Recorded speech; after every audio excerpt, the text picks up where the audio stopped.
Hey there everybody, how's it going? So today I just want to do a little tips and tricks video, if you will, for Battlefield Hardline. If you're like me, then you've probably played the beta.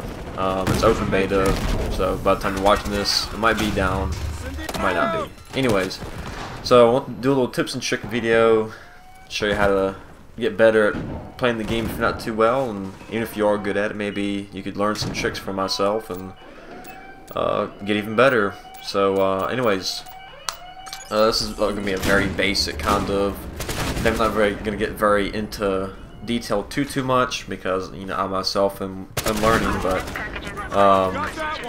yeah, anyway, so basically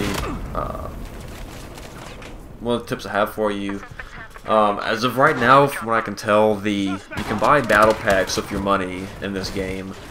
Now, you can get some like attachment contracts, can't remember exactly what they're called, but contracts for your weapons, so like a red dot sight or whatever, and then you can, instead of spending money on that red dot sight later on, you can just redeem that red dot sight for one of your weapons if it's applicable, which I mean, it could save you a little bit of money, but honestly, as of right now, the battle packs aren't really worth buying too much, I would say. I would recommend saving your money and buying a better weapon, and then the attachments aren't very, you know, don't cost very much at all anyways, so I would recommend saving your money from the battle packs until you get some good weapons and gear. So one of the things I would definitely recommend getting are the incendiary grenades and the Molotovs for the criminals. To me, I think they're the most effective grenades because not only do you get 2 of them as opposed to the 1 frag grenade, but they do a lot of damage. Not only do they do a lot of damage, but also they're sort of a deterrent because most enemies aren't going to run through them, so it'll buy you a few extra seconds of keeping enemies at bay. If you have them in a hallway, for instance, in a choke point, they won't come through most of the time.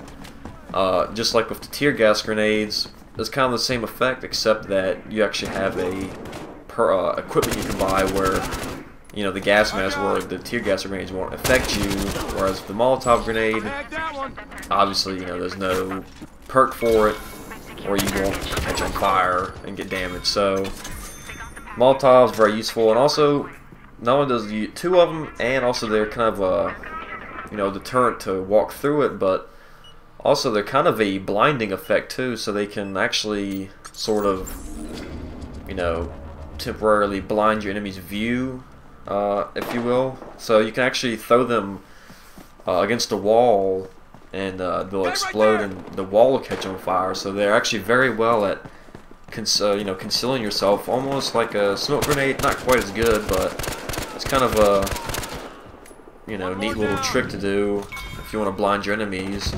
Like you see right there, the fire, you can't really see too well actually.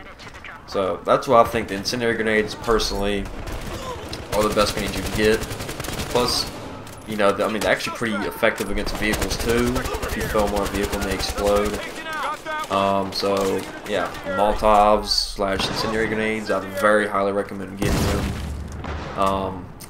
Also, the zip line, I'd recommend getting that. I hadn't really used the grapple hook too much, so I can't really say too much on the grapple hook, but I know the zip line is extremely useful in getting to and from objectives. So, for instance, for now we're playing, and we had the last case, and they had no lives left, so instead of going up the building directly to the objective where all the enemies were, you know, expecting us to go, went up the building next to it, shot a zipline down, and went zipline all the way down to the pad. And most people don't really pay attention to the zipline itself and try to shoot the zipline, which is another thing. If you see a zipline, I'd recommend shooting it, especially if you know it's not a teammate's, instead of trying to go for the kill, because if you try to go for the kill, you may get the kill, you may not, and it's better not to risk that, especially if that person has the